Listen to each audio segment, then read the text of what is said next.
गाईच्या दुधाचं थकीत अनुदान त्वरित द्यावं, तसंच दुधाला प्रति लिटर 40 रुपये दर देण्याच्या मागणीसाठी दूध उत्पादक शेतकरी गेले काही दिवस आंदोलनाच्या माध्यमातून संघर्ष करतायत। याच आंदोलनाचा एक भाग म्हणून दूध उत्पादक शेतकऱ्यांनी जिल्हाधिकारी कार्यालयासमोर आज दुधानं अंघोळ करून आंदोलन केलं।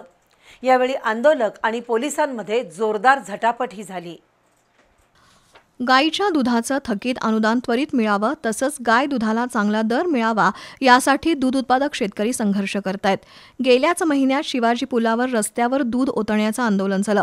जिल्हाधिकारी कार्यालयासमोरही धरणं आंदोलन करण्यात आलं। मात्र अजूनही दूध उत्पादक शेतकऱ्यांची मागणी मान्य झालेली नाही। त्यामुळे या आंदोलनाचा पुढील भाग म्हणून आज दूध उत्पादक शेतकऱ्यांनी जिल्हाधिकारी कार्यालयासमोर दुधानं अंघोळ करण्याचं अभिनव आंदोलन केलं। यावेळी पोलिसांनी आंदोलकांच्या हातून दुधाच्या किटल्या आणि कॅन काढून घेण्याचा प्रयत्न केल्यानं काही काळ झटापटही झाली। आंदोलनाचं नेतृत्व ॲडव्होकेट माणिक शिंदे, ज्योतिराम घोडके, अनिल जाधव, मच्छिंद्र पाटील, प्रकाश वारिंगे, बाबासाहेब गोसावी, प्रतिभा सुतार यांनी केलं।